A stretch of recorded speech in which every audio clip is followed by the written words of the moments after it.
அயோத்தி எடுக்கும்போது எல்லாருமே உங்களிடம் சொல்லியிருப்பாங்க அந்த காற்றோடு பட்டம் போல ஒரு வெர்ஷன் சொல்லியிருப்பாங்க. ஆப்வியஸா அது பலருடைய ஆதங்கமும் நம்மளால கமெண்ட்ல பார்க்க முடியும்ல.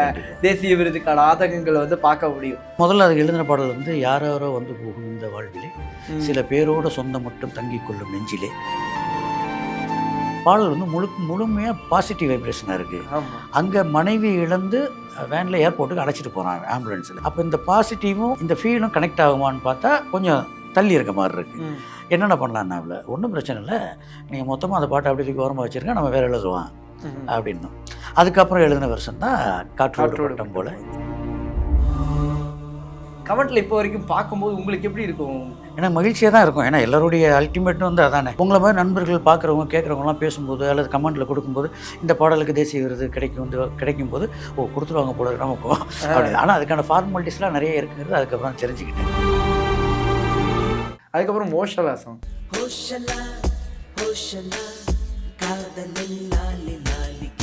ஒருவேளை அது அந்த ஓஷலா பாடல் இப்போ வந்திருந்தா அது அதோடைய வீச்சு வந்து இன்னும் யுவன் சங்கர் ராஜாவுடைய இசையில் அவருடைய குரல்லே எனக்கு அது ஒரு பெரிய வாய்ப்பு. எனக்கு யுவன் சார் பீக்கில் இருந்த டைம், யுவன் சார் அவர்கிட்ட வாய்ப்பு கிடைக்கிறதுலாம் சாதாரண விஷயம் இல்லை. கூடவே வந்து நாமத்துமாரன்னா மெகா பீக்கில் இருக்க. ஆமாம் அவர் ஏற்பட்ட ஒருத்தர் நமக்கு ஃபோன் பண்ணி வந்து உன்னுடைய வரி நல்லா இருக்கு, நான் கேட்டேன், எனக்கு பிடிச்சிருந்து சொல்கிறது வந்து ஒரு பெரிய விருது. கண்டிப்பாக ஒரு பெரிய விருது தான்.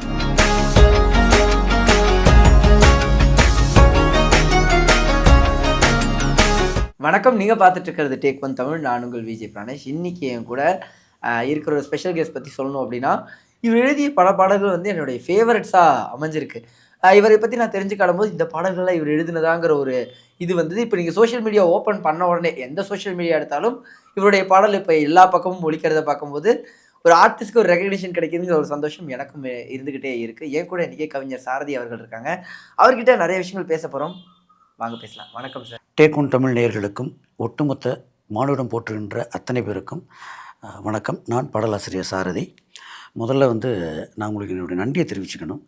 காற்றோடு பட்டம் போல பாடலை போலவே நீலோத்தி பாடலையும் உங்களுடைய பாடலாக எடுத்து இன்றைக்கி சமூக வலைத்தளங்களில் கொண்டாடிக்கிட்டு இருக்கிறதுக்கு இந்த தருணத்தில் என்னுடைய நெஞ்சார்ந்த நன்றியை தெரிவிச்சுக்கிறேன். அயோத்தி எடுக்கும்போது எல்லாருமே உங்களிடம் சொல்லியிருப்பாங்க அந்த காற்றோடு பட்டம் போலோட வெர்ஷன் சொல்லியிருப்பாங்க. ஆப்வியஸாக அது பலருடைய ஆதங்கமும் நம்மளால கமெண்ட்டில் பார்க்க முடியும்ல. தேசிய விருதுக்கான ஆதங்கங்களை வந்து பார்க்க முடியும். ஆனால் வந்து எனக்கு ஆராரோ அரிராரோ வந்து பர்சனல் ஃபேவரட்டாக அமைஞ்சுது. அது ஒரு ஹோப் கொடுக்குற பாடலாகவும், அது வந்து கடந்து போயிடலாம், எதுவாக இருந்தாலும் நம்ம வந்து நகர்ந்து போக முடியும், நம்பினால் யாவும் மாறுமே நம்பும் மனமே சொல்லும் போது ஓகே ஏதோ ஒன்று நம்மளால் செஞ்சிட முடியும்னு ஒரு நம்பிக்கை வருது. அந்த பாடல் பற்றி சொல்லுங்கள். இயக்குனர் மந்திரமுத்தி சார் வந்து அயோத்திக்கான கதையை இப்போ சொன்ன மாதிரி 2 மணி நேரம் சொன்னார். சொல்லிவிட்டு பாடல் நம்ம இங்கேருந்து ஆரம்பிக்கலான்னு அப்படின்னு ஒரு இடம் சொன்னார். அப்புறம் ரங்கநாதன் சாரோட டியூன் வந்தது. டியூன் வந்து ரொம்ப பிரமாதமாக இருந்தது. அதை எழுதுறதுக்கான ஆர்வத்தை ரொம்ப அதிகரிச்சுது அந்த டியூனு. முதல்ல வந்து நாங்கள் அதை வந்து ஒரு மனைவி இழந்த ஒரு கணவனுடைய மனநிலையிலேருந்து எழுதாமல் ஜென்ரலாக எழுதுவோன்னு தான் எழுதணும். பல்லவியில் வந்து அந்த சோகம் இருக்கட்டும் அப்படின்னு நினச்சோம். சரணங்களில் வந்து சசிகுமார் சாருடைய பாயிண்ட் ஆஃப் வியூவில் போகலாம். அவன் எல்லா மனிதனும் சக மனிதனுக்கு உதவி செய்யணுங்கிற அந்த எண்ணத்தை இந்த பாடலில் நம்ம ஊட்டலாம் அப்படிங்கிறது தான் அதோடைய கண்டென்ட்டாக வச்சுட்டு எழுத ஆரம்பித்தோம். அப்போ தான் முதல்ல அது எழுதின பாடல் வந்து யாரோ வந்து போகும் இந்த வாழ்விலே சில பேரோட சொந்தம் மட்டும் தங்கிக் கொள்ளும் நெஞ்சிலே அப்படின்னா அந்த பாடலை ஆரம்பித்து கொஞ்சம் கொஞ்சமாக மனம் அன்பில் பூக்கும் போது மதம் தெய்வம் அங்கே ஏது எல்லா நாடுமே விதை நெல்லாய் மாறுமே அப்படின்னு ஒவ்வொன்றா அப்படியே போயிட்டே வந்தோம். அதோட சரணம் தான் உங்களுக்கு வந்து நல்லவர்கள் கூடும்போது நன்மைகளும் கூடி போகும், அன்புடைய தோட்டமாகும் எல்லா ஊருமே, எந்த மதமான போதும் எந்த மொழி பேசும்போதும் நம்பி செல்ல எல்லாம் இந்த அன்புள்ள ஊரில் எல்லாம் மாறும் அப்படின்னு கொஞ்சம் கொஞ்சமாக அந்த அன்பாகவே அது ஒவ்வொரு வரிக்கு கீழேயும் அன்பை கோட் பண்ணியிருப்போம். அதில் பாடலை படித்தோன்னா ரொம்ப பிடிச்சிருச்சு மந்திரமுத்தி சாருக்கு. ஆனால் என்னென்னா ஒரு சின்ன ஒரு தயக்கம் அவருக்கு. பாடல் வந்து முழுமையாக பாசிட்டிவ் வைப்ரேஷனாக இருக்குது. அங்கே மனைவி இழந்து அந்த வேனில் ஏர்போர்ட்டுக்கு அழைச்சிட்டு போகிறாங்க ஆம்புலன்ஸில். அப்போ இந்த பாசிட்டிவும் இந்த காட்சியில் இருக்கக்கூடிய இந்த ஃபீலும் கனெக்ட் ஆகுமான்னு பார்த்தா கொஞ்சம் தள்ளி இருக்க மாதிரி இருக்குது. என்னென்ன பண்ணலான்னாவில் ஒன்றும் பிரச்சனை இல்லை, நீங்கள் மொத்தமாக அந்த பாட்டை அப்படி தூக்கி ஓரமாக வச்சுருங்க, நம்ம வேறு எழுதுவோம் அப்படின்னு. அதுக்கப்புறம் எழுதின வருஷம் தான் காற்றோடு காற்றோடு பட்டம் போல இந்த வாழ்க்கை தான் அட யார் சொல்ல கூடுமோ அது போகும் போக்கு தான் கொஞ்சம் கொஞ்சம் கண்ணால் காண்பது பொய்யாய் மாறுமா எங்கோ போனது என்னிடம் வந்து ஒரு சேருமா தெய்வம் பார்க்க ஒரு வந்து தெய்வம் ஐயோ பார்க்க வந்து ஒரு தெய்வம் அந்த வரி படிச்சுட்டு அவர் சொன்னது இன்னும் எனக்கு ஞாபகம் இருக்குது. அவர் ஆஃபீஸ்லேருந்து எனக்கு கால் பண்ணுறாரு. ம். அண்ணா ஒரு தெய்வம் பார்க்க வந்து ஒரு தெய்வம் போச்சு என்று. பிரமாதண்ணே பிரமாதம் அவர் டேபிளில் தட்டுறது எனக்கு அந்த சத்தம் கேட்குது. பிரமாதண்ணே பிரமாதன்ட்டு அதுக்கப்புறம் தான் எனக்கு ஒரு இன்னொரு நல்ல விஷயத்த சொன்னார். ம். அண்ணா நீ ஏற்கனவே எழுதுனீங்களா அந்த பாசிட்டிவாக இருக்குது அதையும் நம்ம பயன்படுத்தணும்னா அந்த வரிகள்லாம் ரொம்ப அற்புதமாக இருக்குது. கிளைமேக்ஸில் நம்ம அதை பயன்படுத்திக்கோன்னு அவன் பேர் கேட்குற இடத்துல ம். நம்ம அதை பயன்படுத்திக்கலாம். அப்துல் மாலிக்னு அவன் சொல்கிற இடத்துல நம்ம அங்கே போட்டால் அந்த ஃபீல் வந்து ரொம்ப கனெக்ட் ஆகும் போல இருக்குன்னா அதுக்கப்புறம் எழுதுனது தான் அப்துல் மாலிக்கோ சீதாராமனோ அங்கே எக்ஸ்ட்ரா கனெக்ட் பண்ணோம். முதல்ல வேறு வரி தான் எடுத்து வச்சுருந்தாங்க. ஓகே. அப்போ 2 பேரும் அங்கே அந்த இடத்துல போடுறாங்கன்னு தான் அப்துல் மாலிக்கோ சீதாராமனோ ஆ. எல்லாம் அன்பால் எல்லாமே ஆமா. ஒன்று தான் அப்படிங்கிற மாதிரி அங்கே அதை கனெக்ட் பண்ணிக்கிட்டோம். அதுக்கப்புறம் ஆனா ஒரு ஒரு படைப்பாளிக்காக அந்த படைப்பாளி போராடுறதுங்கிறது வேற, அதைய அதைய ரசிக்கிற மக்கள் போராடுறதுங்கிறது வேற. கமெண்ட்ல இப்போ வரைக்கும் பார்க்கும்போது உங்களுக்கு எப்படி இருக்கும்? இது வந்து இந்த பாடலுக்கு வந்து தேசிய விருது பற்றி அவர்கள் சொல்லும் கருத்து வந்து உங்களுக்கு பர்சனலா எப்படி ஃபீல் ஆகும்? எனக்கு மகிழ்ச்சியாக தான் இருக்கும். ஏன்னா எல்லாருடைய அல்டிமேட்டும் வந்து அதானே. முதல்ல நமக்கு அப்படி தோணலை. இந்த பாடல் வெளியில் வந்து எல்லோரும் நல்லா இருக்குன்னு சொல்லும்போது தோணலை. உங்களை மாதிரி நண்பர்கள் பார்க்குறவங்க கேட்குறவங்களாம் பேசும்போது அல்லது கமெண்ட்டில் கொடுக்கும்போது இந்த பாடலுக்கு தேசிய விருது கிடைக்கும்போது ஓ கொடுத்துருவாங்க போல நமக்கும் அப்படி. ஆனால் அதுக்கான ஃபார்மாலிட்டிஸ்லாம் நிறைய இருக்குங்கிறது அதுக்கப்புறம் தெரிஞ்சுக்கிட்டேன். ஓகே. முறைப்படி அந்த நிறுவனத்துலேருந்து அந்த தேசிய அப்ளை விருதுக்கான பண்ணணும். அந்த இதுக்கு அப்ளை பண்ணணும். அந்த மாதிரியான சில விதிமுறைகள்லாம் இருக்குது போல இருக்குது. அது நிறுவனத்துலேருந்து பண்ணாங்களா என்னன்னு எனக்கு தெரியாது. ஆனால் அதுக்குண்டான தகுதிக்குண்டான பாடலுங்கிறத மட்டும் நான் தெரிஞ்சுக்கிட்டேன். கண்டிப்பா சார். அதுக்கப்புறம் மோஷவாசம். இப்போ வரைக்கும் இந்த என்ன சொல்றது? காலேஜ் ஸ்டூடெண்ட்ஸ் ஏதாவது ஃபர்ஸ்ட் லவ்னாலும் சரி, இல்ல அது வந்து ஒரு சீனியர் பெண்ணை லவ் பண்ற ஒரு ஜூனியர் பையனா இருந்தாலும் சரி, யாராக இருந்தாலும் இந்த பாடலை வந்து தொட்டு விடாம கடந்து போகவே முடியாது. அதுவும் வந்து அருகே நீ அமர்ந்தாயிடே அந்த விஷுவலா அது கனெக்ட் ஆகும்போது லிட்ரலா ஒரு ஃபீல் கொடுக்கும்ல. முதல் பாடல் வேற. அது எந்த மாதிரி இருக்கு உங்களுக்கு இப்போ? அது இப்போ நினச்சாலும் எனக்கு அவ்வளோ சந்தோஷமாக இருக்குது. ஒருவேளை அது அந்த ஓஷலா பாடல் இப்போ வந்திருந்தா அது அதோடைய வீச்சு வந்து இன்னும் பிரம்மாண்டமாக இருக்குமோ அப்படின்னு எனக்கு தோணுது. ஏன்னா என்னுடைய முதல் பாடல் அது. இயக்குனர் பூபதி பாண்டியன் சார் எனக்கு அந்த வாய்ப்பு கொடுத்தாரு. இசைஞானி இளையராஜா அவர்களுடைய மகன் யுவன் சங்கர் ராஜாவுடைய இசையில் அவருடைய குரல்லே எனக்கு அது ஒரு பெரிய வாய்ப்பு எனக்கு. அவ்வளோ எளிமையெல்லாம் அந்த நேரத்தில் வந்து வாய்ப்பு கிடைக்கிறது. அதுவும் அப்படி ஒரு யுவன் சார் பீக்கில் இருந்த டைம் யுவன் சார் அவர்கிட்ட வாய்ப்பு கிடைக்கிறதுலாம் சாதாரண விஷயம் இல்லை. கூடவே வந்து நாமத்துமாரன்னா மெகா பீக்கில் இருக்கார். ஆமாம் அவர் தமிழில் உலகம் முழுக்க அவருக்கு ரசிகர்கள் கொண்டாடிக்கிட்டு இருக்காங்க. அந்த நேரத்தில் வந்து எனக்கு அப்படி ஒரு வாய்ப்பு வந்து பூபதி பாண்டியன் சார் மூலமாக கிடைச்சது. அந்த பாடலுடைய கதையும் வந்து எனக்கு பூபதி பாண்டியன் சாரும் சொன்னார். ஒவ்வொரு ஸ்டெப்பாக சொன்னார் அந்த கதை. முதல்ல வந்து ஒரு விளையாட்டுத்தனமான ஒரு பையன் கல்லூரிக்கு வர்றான். கல்லூரிக்குள்ளே வந்தோடனே முதல்ல அந்த பொண்ணை பார்த்துட்றான். பொண்ணை பார்த்தோன்னே அவனுக்கு பிடிச்சோன்னா அந்த ட்ரீம்ஸ் ஆரம்பிச்சிருது. அவங்க டீம் ஆரம்பிச்சிருது. அடுத்து பார்த்தீங்கன்னா அந்த ஒரு பல்லவி ஸ்டான்ஸாக முடிஞ்சோடனே கிளாஸ் ஆரம்பிச்சிருவாங்க. வகுப்பறைக்குள்ளே போயிடுவாங்க. இனிமேல் அவளை எப்படா பார்ப்போங்கும்போது இன்டர்வல்னு ஒன்று வரும்ல, லஞ்சில் அதுக்குள்ளே பார்த்துடலாம் அப்படிங்கிற மாதிரி முடிவு பண்ணுவாங்க. லஞ்சில் வந்து அவன் தேடுவான். அதே மாதிரி கேன்டீனில் வருவான், பார்த்துருவான். அடுத்து அந்த உணவு இடைவேளை முடிஞ்சோடனே ஆள் இருக்க மாட்டான். இதுக்கு மேலே எங்கே பார்க்க போகிறோன்னு இப்போ காலேஜ் முடிஞ்சு வந்து அங்கங்கே தேடுவான். எங்கேயுமே வைக்கணும் தெரியாது. போயிட்டா போல இருக்கு, இனிமேல் பார்க்க முடியாது போல இருக்குது அப்படின்னு நினச்சி பஸ்ஸில் சோர்ந்து உட்காரும்போது அவள் பக்கத்துலேயே போய் உட்கார முடியும். அந்த காதல் அவனை கூட்டிகிட்டு போகிற மாதிரி இருக்கும். அது உட்காரு அப்படின்னு 3 தான் பிரித்து தான் சொன்னாங்க. அப்போ நம்ம அங்கே ஒவ்வொன்றா ஆரம்பித்தோம். அது ஓஷலா காதலின் லாலி லாலி கேட்டேன், ஓஷலா வாழ்க்கையின் தோழி நானும் பார்த்தேன், கல்லூரி கோயிலா தேவதை. எல்லோரும் கல்லூரி வந்து கோயில் தானே சொல்லுவாங்க. ஆனால் அவனுக்கு வந்து அது தேவதை வாசலாக தெரியுது. கல்லூரி கோயிலா தேவதை வாசலா கல்லூரி காலம் 3 ஆண்டு உன்னோடு. அதை நான் 3 வருஷம் தான் படிக்கலான்னு வந்தேன். ஆனால் உன் கூட வந்து உன்னோடு வாழ வேண்டும் நீண்டு, என் வாழ்க்கை முழுக்க உன்னோட வாழணும்னு நினைக்கிறேன். குதித்தேனே குஷியாகவே பூமி பூவை போல ஆனதே, அசையாமல் உன்னை பார்க்கிறேன், வேர்கள் காலடியில் பூக்குதே, செதுக்காமல் சிலையாகிறேன் நானுமே அப்படின்னு அந்த பல்லவி முழுக்க அப்படி பேஸ் பண்ணோம். அடுத்து வந்து அதாவது நம்ம சினிமா பார்த்து இன்டர்வல்னே வருது. லஞ்ச் பிரேக்கில் அவங்க வராங்க. அப்போ அதிகபட்சம் கேன்டீன் தேடி பார்க்குறான். அப்போ அங்கே பார்த்தோன்னே அங்கேருந்து ஆரம்பிக்கிறோம். கொஸ்டினாய் போனவள் அந்த ஒரு வரி மட்டும் நம்ம அங்கே ஆங்கிலத்தில் பயன்படுத்தியிருப்போம். ஏன்னா டியூன் அப்படி இருந்தது. அப்போ கேள்வியாய் போனவள் விடையாய் வருகிறாளும்போது அங்கே ஓசையாக நல்லா இல்லை சொல்கிறதுக்கு. அப்போ கொஸ்டினாய் போனவள் ஆன்சராய் வருகிறாள். என்ன தலைகோதி முதல் தூரல் அது காயவே 100 கோடி 100 கோடி. ஜென்மமாகுமே மறுதூறல் மதியானமே இது நியாயம். நீ அவளை அதான் காலையில பார்த்துட்டு இருக்காது. ஆமா நீ தான் அவளை பார்க்கறதுக்கு எங்கே பார்க்க முடியும்னு அலைஞ்ச அவன் தான். ஆனால் அவனே திருப்பி கேட்பான் மறுதூறல் மதியானமே இது நியாயமாக நான் கேட்கணும் வச்சுட்டு தலைகோதி அவள் சாப்பிடும். ஏன்னா பெண்கள் பெரும்பாலும் பார்த்தீங்கன்னா டேபிள் உட்காந்து அப்படி கோதிக்கிட்டு அவள் ஸ்டைலாக சாப்பிடுவாங்க. ஸோ தலைகோதி அவள் சாப்பிடும் மேஜை மீது காகமாகிறேன். ஒரு காக்கா மாதிரி உட்காந்துருக்கேன்.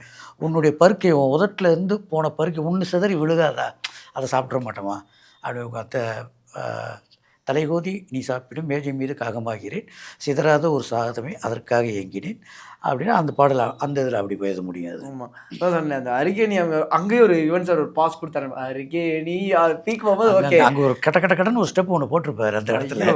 அதாவது பேருந்தின் புழுதியும் பூக்களாய மாறுதுங்கிற இடத்துல ஒரு பீட் ஒன்று கொடுத்துருப்பாரு. டக்குன்னு அது பயங்கரமாக இருக்காது. அப்போ பக்கத்தில் உட்காந்துட்டான். அவன் தேடிட்டு இருந்தான். என்னையே பார்க்க முடியுமா முடியாதான்னு தெரியாது. பக்கத்தில் வந்து உட்காந்துட்டான். அவள் தான் கூப்பிட்றா வந்து உட்காரும்பா. வந்து உட்காந்தோன்னே அப்படி பார்த்தோன்னா ஆமாம் அருகேணி அமர்ந்தாயடி. அந்த நேரத்தில் அந்த வண்டி போய் அப்படி ஒரு டேர்னிங்கில் அப்படி திரும்பும். அப்படி தோல் இடிச்சோன்னா தோலும் கதை. அதாவது கண்களும் கதை பேசலை. அதுக்கு முன்னாடி நிறைய கண்கள் கதை பேசுறதை பற்றி நிறைய இருக்குது வார்த்தைகளாக இப்போ பாடல்களே வந்துருச்சு. அப்போ தோலும் அது ரெண்டும் தான் ஒட்டிக்கிட்டு இருக்கு. தோலும் கதை பேசுது. உரசாதே என் உயிர் கோபுரம் வந்து அப்படியே சாயுது. அது அங்கேயே இயக்குனர் வந்து ரொம்ப அப்ளாஸ் பண்ணார். ரொம்ப நல்லா இருக்குது இந்த இடம், உரசாதி உயிர் கோபுரம் சாயுது அப்படின்னு. அப்புறம் அடுத்து அவங்களுக்கு தானாக வந்துருச்சு. அதாவது நாம் போகிற பேருந்து தான் என்னோடய குலசாமி என்ன அப்படிங்கிற மாதிரி.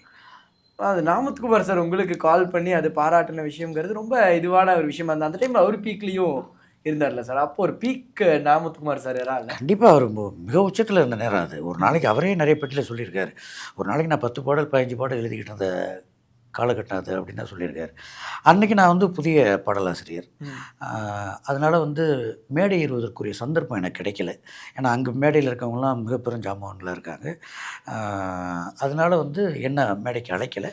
பட் ஆனால் அங்கே பிக்சரைசிங் பண்ண சாங் நம்ம சாங் தான். ஆடியோ லான்ச்சில் வந்து பிக்சரைசிங் பண்ண சாங் வந்து நம்ம சாங் தான். பாடலை கேட்டார். கேட்டுட்டு நான் அந்த விழா முடிஞ்சதும் நான் வீட்டுக்கு வந்துட்டேன். அடுத்து வந்து பத்திரிகையாளர் நிகழ்ச்சி இதெல்லாம் இருக்குதுன்னு சொன்னாங்க. நமக்கு எந்த அழைப்பும் கொடுக்கல. ஏன்னா அது எப்பொழுதுமே அது சினிமாவில் நடக்கும். அது ஒரு இடம் போகிற வரைக்கும் எந்த முக்கியத்துவமும் இல்லாமல் இருப்பாங்க. நான் மட்டும் இல்லை, எல்லா துறையில் இருக்கக்கூடிய டெக்னீஷியன்களுக்கும் அது உண்டு. அதனால் நமக்கு எந்த அழைப்பும் விடுக்கலை. நமக்கு பாடல் எழுத வாய்ப்பு கிடைச்சதே பெரும்பாக்கியம்தான். அதற்காக பூபதி பாண்டியன் சாருக்கும் யுவன் சங்கர் ராஜாவுக்கும் நன்றி தெரிவிச்சுட்டு நம்ம வீட்டுக்கு வந்தாச்சு. வீட்டுக்கு வந்து நுழைஞ்சோடனே முதல் ஃபோனு. அப்போ நான் ஒரு பட்டன் ஃபோன் தான் வச்சுருப்பேன், நோக்கியா. எடுத்தால் தம்பி நான் முத்துக்குமார் பேசுகிறேன் அப்படின்னாரு. எடுத்துட்டுப்ளே அவர் என்ன தெரியுதா அப்படின்லாம் எதுவுமே கேட்கல. தம்பி நான் அலோன்னு சொன்னாலே தம்பி நான் முத்துக்குமார் பேசுகிறேன் அப்படின்னாரு.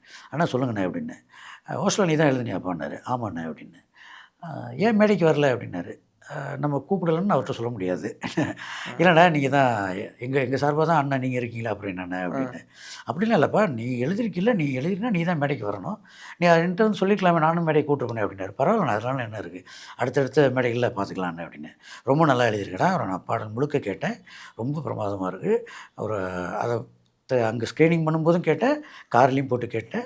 ரொம்ப நல்லா இருக்குது. நிறைய விஷயங்கள் குறியீடாக சொல்லியிருக்கேன். நீ இன்னும் நிறைய எழுதி மென்மேலும் வரணும் அப்படின்னு ஒரு வாழ்த்து தெரிவித்தார். உண்மையிலேயே இப்போ நீங்கள் காற்றோடு பாட்டம் போலக்கு தேசிய விருது கிடைக்கலன்னு வருத்தப்பட்டோன்னு சொன்னீங்கல்ல, அன்றைக்கி எனக்கு ஒரு தேசிய விருது, அவர் 2 தேசிய விருது வாங்கிட்டார். அதுக்கப்புறம் தான் ஒரு தேசிய விருது வாங்கினார்.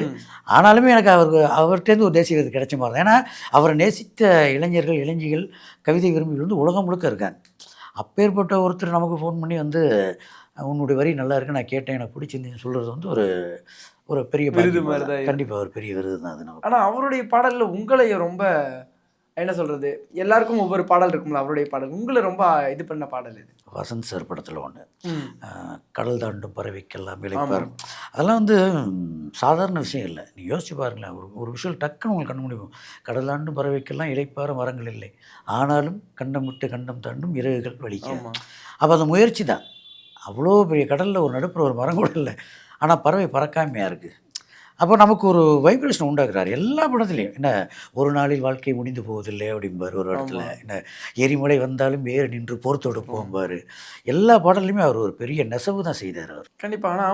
ஆனால் ஜென்ரலாகவே லிரிக்ஸ் ஒரு லைஃப்பையும் மாற்றும், என்ன சொல்கிறது, ஒரு வாழ்வையே நம்ம கடத்த முடியுங்கிறத நான் ரொம்பவே நம்புகிற ஒரு பர்சன் தான். என்னை பொறுத்த வரைக்கும் நான் வாழ்க்கையில சோர்ந்து போகும்போதும் சரி, என்னை நான் ரொம்ப கனெக்ட் பண்ணிக்கிற லைன் வந்து கண்ணதாசன் அவர்களையோ உனக்கும் கீழே உள்ளவர் கோடி நினைத்து பார்த்து நிம்மதி நாடுங்கிற லைன் வந்து என்ன வந்து லைஃப்பை சமன் பண்ணணும்னு நான் நினைப்பேன். உங்களுக்கு ரொம்ப நீங்க கனெக்ட் பண்ணிக்கிறதா இருக்கட்டும், இல்ல உங்க வாழ்வை மாற்றிய லிரிக்ஸ் அப்படின்னு நீங்க சொல்ற விஷயம் என்னவா இருக்கும்? வரிகள்லாம் என்ன சொல்லுங்க? கண்ணதாசன் ஐயா உங்களுக்கு மட்டும் இல்லை, 15,000 பாடலுக்கு மேலே எழுதி இன்றைக்கும் மறக்க முடியாத மாமுனிவராக இருக்கிற வாலி அவர்களுக்கே இன்ஸ்பிரேஷன் தான். அவரே நிறைய பட்டியலில் சொல்லியிருக்கார் வாலி ஐயா. என்னால் முடியலை, நம்ம ஊருக்கு போகலான்னு முடிவெடுக்கும்போது பிபி சீனியர்ஸ் வந்து ஒரு பாட்டு பாடியிருந்தார். என்ன பாட்டு கேளுத அப்படின்னு சொல்லி, மயக்கமா கலக்கமா மனதிலே குழப்பமான ஒரு பாட்டு பாடினார். அந்த பாட்டை கேட்ட பிறகு தான் நான் ஊருக்கு போகிற முடிவையே தள்ளி வச்சுட்டு மறுபடியும் முயற்சி பண்ணேன். அப்போ முயற்சி பண்ணி 15,000 பாடலுக்கு மேலே எழுதி பல விருதுகளை வாங்கி பல புத்தகங்கள் எழுதி இன்றைக்கி எல்லார் மனதுக்குள்ளேயும் ஒரு மிகப்பெரிய ஆளுமையாக இருக்கக்கூடிய வாலிகையாவுக்கு பெரிய இன்ஸ்பிரேஷன் தான் கண்ணதாசன் ஐயா. அவருக்கு போட்டியாகவே ஒரு கட்டத்தில் அவர் வளர்ந்து வந்து நின்னார். போட்டின்னா அவர் போட்டி போடலை. எப்பொழுதுமே ஒரு மீடியா சொல்லுவாங்க இல்லையா, இவருக்கு அம்மாள், அந்த மாதிரி கண்ணதாசனா வாலியா அப்படிங்கிற ஒரு இடம் வரும் இல்லையா, அந்த மாதிரி வந்து நின்னார். அந்த மாதிரி எனக்குமே வந்து கண்ணதாசன் ஐயா பாடல்கள்லேருந்து இன்றைக்கி சமகாலத்தில் எழுதிட்டு இருக்கோம் எல்லா பாடல் வரையும் பிடிக்கும். நம்மளை ஏதாவது ஒன்று மோட்டிவ் பண்ணிகிட்டு தான் இருக்கும். நான் ஏற்கனவே நேரம் நான் சொல்லியிருக்கேன், 1000 பாடல் கேட்டாலும் அந்த போனால் போகட்டும் போடான்னு ஒன்று இருக்குது பார்த்தீங்களா, அது வந்து மனசை வந்து எப்பொழுதுமே நம்மளை அடுத்த கட்டத்தை நோக்கி தள்ளி விடாது. தள்ளி விடுன்னு சொல்கிறத விட எட்டி உதச்சி விடுன்னு கூட சொல்லலாம். ஓகே, என்ன ஜெயிக்கணும்னு வந்தோம், வாய்ப்பு கிடைக்குமா, ஒரு இடத்துல போய் எழுதுவோம், ஓகேங்க உங்களுக்கு தான் அந்த பாட்டுன்னு சொல்லுவாங்க, அடுத்து ஃபோன் பண்ணி இல்லைங்க அந்த பாட்டு உங்களுக்கு இல்லைம்மா. எனக்கு அந்த மாதிரி நிறைய நேர்ந்துருக்கு. அப்போ நம்ம வந்து கலங்கி போய் உட்காந்தோம்னா அடுத்தது போக முடியாது. போனால் போட்டும் போட முதல்ல நம்ம வருத்தம் தான், எடுத்தோன்னு அந்த சிந்தனை வராது. ஆமாம், என்ன ஐயோ இப்படி பண்ணிட்டாங்களே, நம்ம என்ன தப்பு பண்ணோம், அதில் நம்ம பண்ண தப்பையாவது இந்த ஒரு வடிவில் டைலாக்ல ஒன்று வரல, என்ன பண்ண நீ அதுக்கெல்லாம் நீ சரி பண்ண மாட்டேன், நீ எதுக்குன்னா சொல்லுங்கடான்னு கேட்பாரு. அந்த மாதிரி அந்த பாடல் ஏன் ரிஜெக்ட் ஆனது காரணத்தையாக சொல்லுங்களேன்னு கேட்கணும்னு நமக்கு தோணும். ஆனால் கேட்க முடியாத இடத்துல தான் நம்ம நிற்போம். நம்ம கேட்டோம்னா தப்பாக எடுத்துக்குவாங்களோ அப்படிங்கிறதுக்காக கேட்க முடியாது. அப்போ சொன்னாதான் நம்ம அதை திருத்திக்க முடியும். அதுவுமே கேட்க முடியாது. ஆனால் கடைசியில் நம்ம எப்போயாவது ஒரு விஷயம் தெரிய வரும், இந்த பாட்டு இல்லைங்க அந்த டைரக்டருக்கு வந்து அந்த லிரிக்ஸ் தெரிஞ்சவங்களாம், இல்லை ப்ரொடியூசருக்கு தெரிஞ்சவங்களாம், இல்லைங்க உங்களுக்கு வந்து பாடலே இல்லை, உங்களுக்கு மார்க்கெட் இல்லை, ஆடியோ கம்பெனியில் கொஞ்சம் நேம் உள்ளவங்கள கேட்டாங்க, அதனால மாற்றிக்கிட்டோம், உண்மையில் உங்கள் பாட்டு நல்லா தான் இருந்துச்சு அப்படிம்பாங்க. அப்போது புரியுதுங்களா? அப்போ நம்ம கொஞ்சம் லேசாக வலிக்க தான் செய்யும். ஆனால் இந்த இன்சிடென்ட் நடந்த உடனே அந்த வலி நிறைய இருக்கும். ஐயோ நம்ம சம்பாதிக்கணும்னு வந்தோம், அப்பா அம்மா நமக்காக வெயிட் பண்ணுறாங்க, குடும்பத்தை காப்பாற்றணும், நிறைய கனவுகளோடு வந்திருக்கோம், இந்த பாட்டும் போயிடுச்சு, கிட்டத்தட்ட ஒரு 5 வருஷம் முயற்சி பண்ணி 10 வருஷம் முயற்சி ஒரு பாட்டு வந்தது, இதுவும் போயிடுச்சு, என்ன பண்ணுறது, எப்படி ஜெயிக்கிறதுங்கிற ஒரு வலி வரும். அந்த வலி கொஞ்சம் நேரத்தில் என்ன ஆகுன்னா, போனால் போது போட, இவங்களன்னா வேறு சினிமா இல்லையா, இவங்களன்னா வேறு ஆள் இல்லையா, இன்னொரு டேரக்டரை பார்ப்போம், இன்னொரு மியூசிக் டேரக்டர் பார்ப்போம். இப்போ ஒருத்தரையே நம்பி வேணாம்னு சொன்ன ஒருத்தரையே நம்பி வந்தோம், இல்லை இது ஒரு பெருங்கடல், என்ன முயற்சி பண்ணுவேன் அப்படின்னு. அதனால் எனக்கு போனால் போகட்டும் பாடல் வந்து எப்பொழுதுமே, இப்போ இல்லை நாளைக்கும் நாளை மறுநாளும் நான் இருக்கிற வரைக்கும் அந்த பாடல் வந்து எப்பொழுதுமே எனக்கு ஃபேவரட்டான பாடல் தான். தொடர்ந்து பாடல்கள் மூலியமாக நம்ம மனதை வந்து கடந்துகிட்டே தான் இருக்காங்க. ஆனால் கம்பேரிசனாக பார்க்கும்போது ஆரம்பத்துலேருந்து லிரிக்ஸ்க்கு வந்து ஒரு நல்ல இம்பார்ட்டன்ஸ் இருந்தது, நடுவில் ஒரு ஃபேஸ் இருந்து வேறு வந்து மியூசிக் பேச பைவட்டல் ரோல் அப்படிங்கிற மாதிரி இருந்தது, லிரிக்ஸ்க்கு வந்து டாமினன்ட் கொஞ்சம் கம்மியாக இருந்தது. மீண்டும் வந்து மக்கள் வந்து லிரிக்ஸை ரொம்ப அதிகமாக விரும்ப ஆரம்பிக்கவும் அதோடைய எழுச்சி வந்து மறுபடியும் ஆரம்பிச்சிருக்குல்ல, இது எப்படி பார்க்குறீங்க? அதாவது காலத்தின் மாற்றம் தான் சொல்லுவாங்க எல்லாரும். எப்பொழுதுமே வந்து ஒரு மாற்றம் வரும்போது அந்த மாற்றத்தோடு சேர்ந்து தான் நம்ம பயணிக்க வேண்டியிருக்கும். அப்படி இருக்கும்போது இசையும் ஒரு கட்டத்தில் ஒரு மாற்றத்தை சந்திக்க வேண்டிய காலம் வந்து, அதாவது திரைத்துறையோடு சேர்ந்த இசையும் ஒரு கட்டத்தில் ஒரு மாற்றத்தை சந்திக்க வேண்டியிருந்தது. அப்போ இசை சப்தங்களை வந்து புதுசாக கேட்க மக்கள் விருப்பப்பட்டாங்க. ஓகே, ரகுமான் சார் வந்து ஒரு பெரிய சப்த புரட்சியை பண்ணார். ஆமாம், என்ன ஒரு நீங்கள் வந்து கிராமப்புறம் சார்ந்த படங்களாக இருந்தாலும் சரி, நகர்ப்புற சார்ந்த படங்களாக இருந்தாலும் சரி, அவர் கொடுக்குற அந்த சப்தம் வந்து நமக்கு வேறு மாதிரியான உணர்வை கொடுக்கும். நம்ம ஒவ்வொரு பாட்டிலையுமே பார்த்திங்கன்னா அது பயணப்பட்டிருப்பார். அப்போ அது பின்னாடி வந்த எல்லா இசைப்பாடல்களுக்கும் அது தேவைப்பட்டது. ஏன்னா இது வந்து ஒரு ரேஸு தான், சினிமா வந்து ஒரு ரேஸு தான். பாடலாசிரியராக இருக்கட்டும், இசைஞர்களாக இருக்கட்டும், இயக்குநர்களாக இருக்கட்டும், கதாநாயகர்கள் யார் வேணாலும் இருந்தாலும் ஒரு ரேஸு தான். எந்த குதிரை இங்கே ஓடுதோ அந்த குதிரையை தான் நம்புவாங்க, அந்த குதிரை மேலே தான் எல்லோரும் பணம் கட்டுவாங்க, ஜெயிக்கிறதுக்கு. ஆமாம், அந்த குதிரையை யார் விரும்புகிறாங்கன்னு பார்த்துட்டு அந்த குதிரைக்கான மெட்டீரியலை தான் தயார் பண்ணுவாங்க. இதுதான் சினிமா. ஆனால் நம்மளுடைய பாடலுங்கிற எடுத்துக்கும்போது நமக்கு ஆரம்பத்துலேருந்தே பாடல் வந்து மக்களோட மனதோட கனெக்டான ஒரு விஷயம். பாடல் இல்லாமல் இந்த மண் இல்லை, எல்லா விஷயத்துலையும் பாடல் இருக்குது. நிறைய பேர் சொல்லியிருப்பாங்க, கேட்டிருப்பீங்க, பிறந்ததுலேருந்து இறப்பு வரைக்கும் நமக்கு எல்லாத்துக்கும் ஒரு பாட்டு இருக்குது. அந்த ஒவ்வொரு பாட்டுக்குள்ளேயும் ஒரு கதை இருக்கும். அந்த கதையை கேட்டு கேட்டு வளர்ந்த சமுதாயம் தான் நம்ம. அதனால் எப்பொழுதுமே ஒரு நல்ல இசையோடு ஒரு நல்ல பாடலை கொடுத்துட்டிங்கன்னா நம்ம திருப்பி அந்த பழைய காலத்துக்கு போயிடும். நம்ம ஜீன்ஸ் பேண்ட் போட்டுருக்கலாம், ஜீன்ஸ் ஷர்ட் போட்டுருக்கலாம். நீங்கள் இன்றைக்கி இருக்கக்கூடிய எல்லா டெக்னாலஜி பொருளும் நீங்கள் உடம்புல வச்சுருக்கலாம். உங்கள் மனசு கிட்டத்தட்ட ஒரு 100 வருஷத்துக்கு பின்னாடி போயிடும். அந்த நல்ல பாடம் இப்போ நீலோத்திக்கும் அதான் நடந்திருக்கு. அந்த நீலோத்தி கேட்கும்போது எல்லாருடைய மனசும் ஒரு 100 வருஷம் பின்னாடி போனதான் நினைக்கிறேன் நான். புரியுதுங்களா? கண்ணதாசன் காலத்துலேருந்து இப்போ அதுக்கு முன்னாடி போனது தான் நினைக்கிறேன். ஏன்னா அதுதான் நம்மளுடைய சோல். அப்போ நீ அந்த சப்தங்கள் என்ன தான் வந்து இங்கே இசையை ஆக்கிரமித்தாலும், சினிமா பாடல் ஆக்கிரமித்தாலும், நல்ல பாடல் வரி இருக்கும்போது அந்த பாடல் வந்து கொண்டாடப்படும். இந்த ஒரு பேட்டிக்கு ரொம்ப ரொம்ப நன்றி. ரொம்ப நன்றி.